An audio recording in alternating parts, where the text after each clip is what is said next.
तो hello guys, तो कैसे हो आप सभी लोग। आज मैं एक्सप्लेन करने वाला एक नया मानवा। तो भाई अगर कोई गलती हो जाए तो माफ़ कर देना। इस मानवा का नाम है डूम समनर। तो भाई देखते रहो भाई, ये बिल्कुल ही नया मानवा है और भाई बहुत मज़ा आने वाला है, मैं आपको गारंटी देता हूँ। और चलो स्टार्ट करते हैं। तो एपिसोड की शुरुआत में कोई बोलता है कि मैंने कभी नहीं सोचा था, और अगले ही सीन में हमें दिखाया जाता है कि ये बंदा और कोई नहीं, हमारा मेन कैरेक्टर है।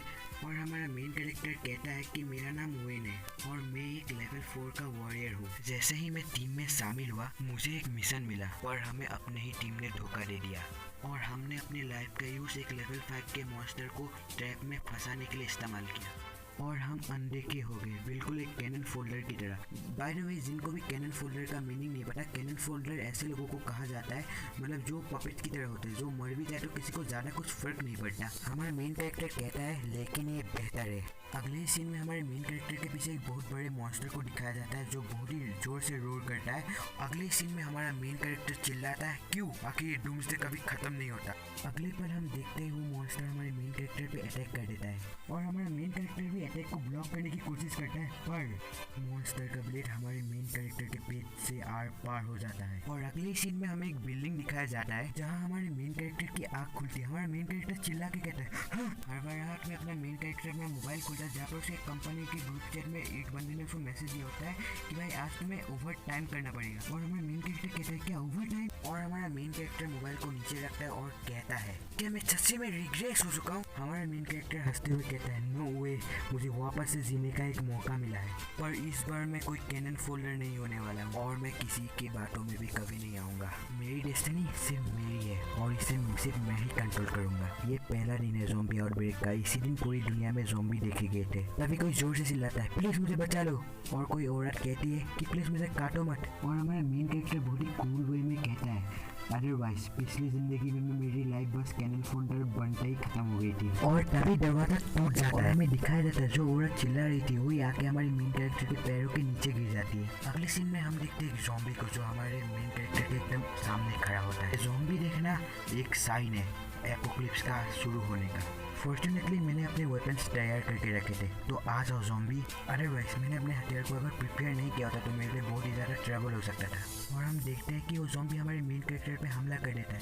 फिर हमारा मेन कैरेक्टर ज़ॉम्बी के कोर लोकेशन के बारे में कुछ ज्ञान देता है जो मैं एक्सप्लेन नहीं करूँगा, बहुत ज़्यादा बोरिंग हो जाएगा। वरना हमारा मेन कैरेक्टर बोलता है लेकिन मेरे पास नॉलेज है पिछले लाइफ की, और इससे मैं आसानी से इन ज़ॉम्बीज का तो सामना कर ही सकता हूँ। ये कहते ही हमारा मेन कैरेक्टर ज़ॉम्बी पे हमला कर देता है। फिर कोई कहता है तुम मारे जा चुके हो। अगले सीन में हमें पता चलता है ये बंदा और कोई नहीं हमारा मेन कैरेक्टर है, वो ज़ॉम्बी को बोल रहा है। और हमारा मेन कैरेक्टर तुरंत ही ज़ॉम्बी को मार देता है और उसे आवाज़ आती है टिंग, आपने लेवल 0 के ज़ॉम्बी को मारा है तो आपको 1 पॉइंट मिलेगा इसके बदले। और मुझे अब पता चला कि हमारे मेन कैरेक्टर के पास सिस्टम भी है। बढ़िया, ये तो पिछली लाइफ जैसा ही है, ज़ॉम्बीज को मारो और पॉइंट कमाओ। और हाँ, हमें यहाँ पर एक चीज़ पता चलती है, जब से यहाँ पर एपोक्लिप्स आया पैसों की कोई वैल्यू नहीं है, बिल्कुल कागज़ के टुकड़ों की तरह। बिकॉज यहाँ पर हमें ज़ॉम्बीज को मारने पे पॉइंट मिलता है, जिन पॉइंट से हम चीज़ें एक्सचेंज कर सकते हैं। और हाँ, पॉइंट्स को ट्रेड नहीं किया जा सकता, बस हमें ये म्यूटेंट ज़ॉम्बीज को मार के ही पॉइंट्स मिलेगा। और हाँ, जब हम प्लेयर पर टच करेंगे हमें एक क्लास मिलेगा वॉरियर, आर्चर या मैजिशियन।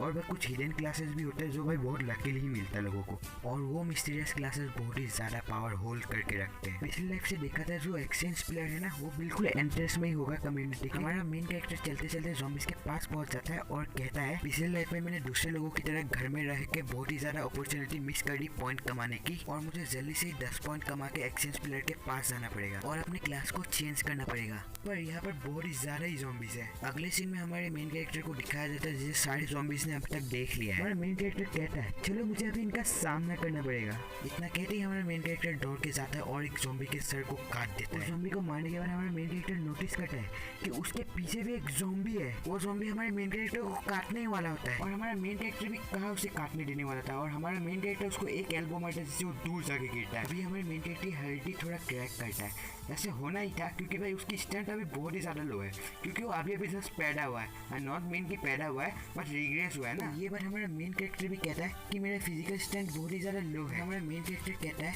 जब मैं शायद अपना क्लास चेंज करूँ तब शायद मेरी स्ट्रेंथ थोड़ा इंप्रूव हो। इतना कहते ही हमारे मेन कैरेक्टर से ज़ॉम्बीज का हमला हो जाता है। हमारा मेन कैरेक्टर कहता है तो फिर चलो, इतना कहते ही हमारा मेन कैरेक्टर उन पे हमला कर देता है और हम देखते हैं कि कुछ ब्लू कलर के स्लेशर्स को, और ये स्लेशर्स और कोई नहीं हमारे मेन कैरेक्टर ने मारा होता है, जिससे सारे ज़ॉम्बीज मरने लगते हैं। और अपना मेन कैरेक्टर चक्कू सीधे ज़ॉम्बी के सर में घुसा देता है। बेचारा ज़ॉम्बी भाई, RIP ज़ॉम्बी भाई। इसके बाद हमारा मेन कैरेक्टर कहता है चलो मेरा 10 पॉइंट फाइनली पूरा हो चुका है। फिर हमारा मेन कैरेक्टर कहता है चलो क्लास चेंज किया जाए। हमारा मेन कैरेक्टर आगे जा ही रहा होता है, फिर उसे कुछ खतरनाक चीज महसूस होता है और हमें यहाँ दिखता है कि उस तरफ से कोई बहुत ही ज्यादा खतरनाक चीज आ रही है। वो इतना खतरनाक था कि उसे देखते ही हमारे मेन कैरेक्टर की भी हालत खराब होने लगी और हमें ये मॉन्स्टर दिखाया जाता है जो एक कुत्ता है। ओ भाई व्हाट द फक भाई, कुत्ता बोले थे कुत्ता।